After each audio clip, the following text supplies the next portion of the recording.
So what I want to get to is one of the core conflicts at the heart of the movie, and that is this direct link to society, which is the Boravians and the Jarapurians. Okay, and I think this is really interesting because as soon as I saw it, as soon as I saw where the countries were and the names, and then as soon as I started seeing more and more, I was like, oh my God, how is James Gunn doing this? How is he not even it's not allegory where Superman is an allegory of Christ, for example. That's an allegory. But when you're directly like it's so obvious it's not allegory when you are referencing the Israel and Palestinian genocide. So you have the Baravians, which are meant to sort of represent a little bit of a mix of Israel, but also there's a little bit of Russia in there because they do sound Russian and they do have architecture that implies Russian. But you also have the guy with the deep voice like this who sounds like Benjamin Netanyahu, and he has like the gray, like wiry, psychopathic, mad scientist hair. And the leader of Boravia, is very much like Benjamin Netanyahu mixed with Putin. And the commentary is directly linked to the Palestinian genocide.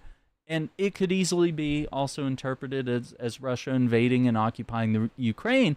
But I think when you get further in the movie and you see people dressed in more desert clothing attire, you see, oh my God, these are Arabs. These are, the Jarampurians are essentially Palestinians. And the more we're going to get further into our discussion here on that, but one of the big obvious scenes that solidifies that is that you have full-on military, like battle-dressed soldiers and tanks that are rolling up to this fenced-in city like Gaza, and they're literally pointing their guns through the fence at civilians, men, women, and children who are also hoisting a handmade Superman flag, calling for Superman to come and save them.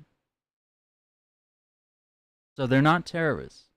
And that's a direct reflection of what's happening in Gaza, is that people are being innocently killed. And you can find more information on this, Aaron Shack Politics, on my YouTube channel, Aaron Shack Politics. We cover a lot of Gaza and Palestine, the West Bank, what's going on there. But it is a direct reflection of what the Israeli occupation forces do and how they directly target hospitals, mosques, churches. Even Christian churches have been bombed, hospitals, and they've dropped 2,000-pound bunker busters directly from America on these buildings, on hospitals, and it completely turns it into a crater. So there's no justification for that. There's no reason to harm innocent children either.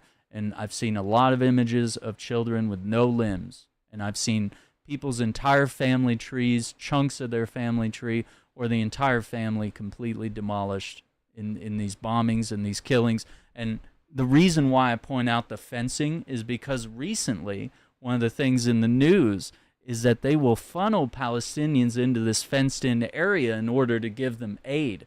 And it's very reminiscent of concentration camps from Nazi Germany. And so they funnel them in these lines, and they're fenced in, and they have guards, and the guards shoot them as they get the aid. And they shoot them to also, control them and say, like, you need to leave, so we're just going to start killing you guys until you flee with whatever aid you manage to get. And it's kind of dog eat dog, right? And so that is deeply reminiscent of the scenes that we're seeing in this movie. So this movie isn't meant to be like propaganda or anything. It's meant to wake you up to the idea that we've had this genocide going on for 2 years, since 2023, October 7th. And granted, it's been happening before then, but this is the first time that it's been literally live streamed to your televisions, your phones, your TikTok, your YouTube, your Facebook, all that stuff, every single day. And our politicians are paid to send money over there. Our tax dollars are going over there.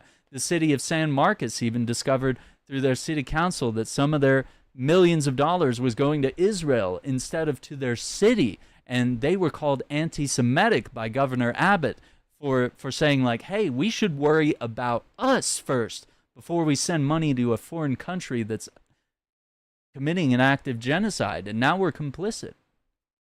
So this movie wakes you up to that idea, and it can't be denied. It can't say, oh well, it's just making a statement, or oh, it's just a fictional universe with fictional characters. No, media, whether it's Andor and the massacre that happens in Andor, which I want to make a video on as well, because that's a direct reflection of how imperial forces are the IDF or the IOF, Israeli Occupation Forces, and how the people,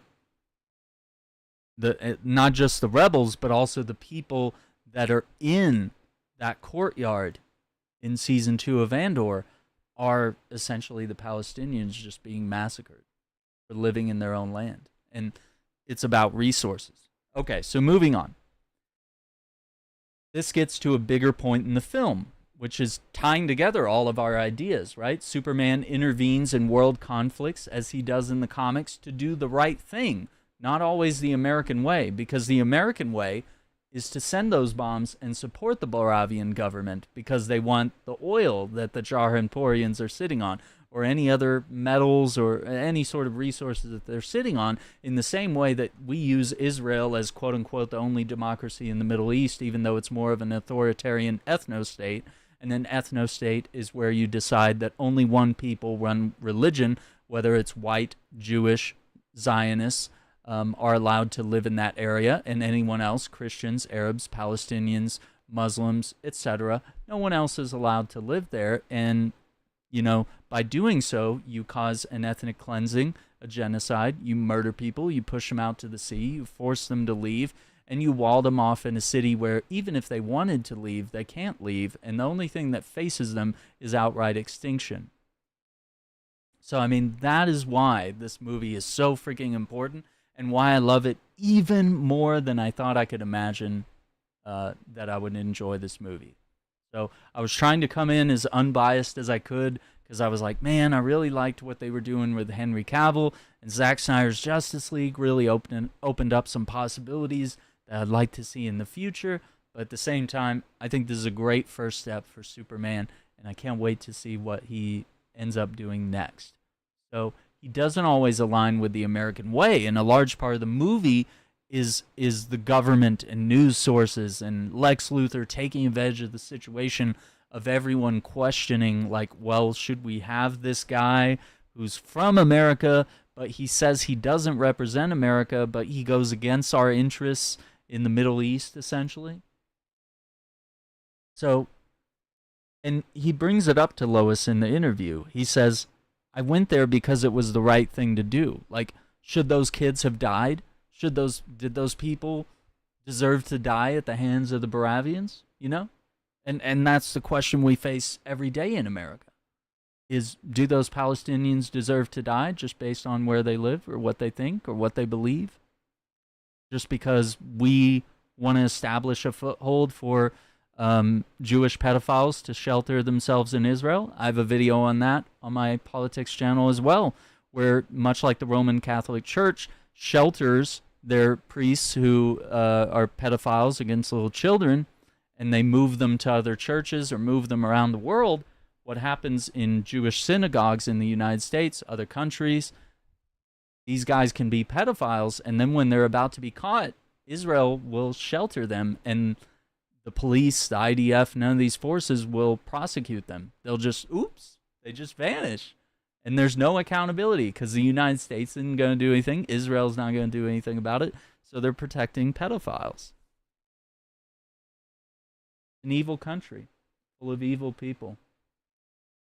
So Lois questions him and his choices, as any good journalist should, and that leads to conflict, and that really shows that, while Superman has this good heart, he hasn't thought of, like, the bigger implications that Lois is sort of opening his mind to, is like, well, how are you going to be this world police? Who decides what's right and wrong, And granted, he has a good moral compass of what's right and wrong, as Superman always has, But, you know, at some point, push comes to shove, and the American government doesn't agree with what he's doing. What happens then? Well, it's the events of this movie.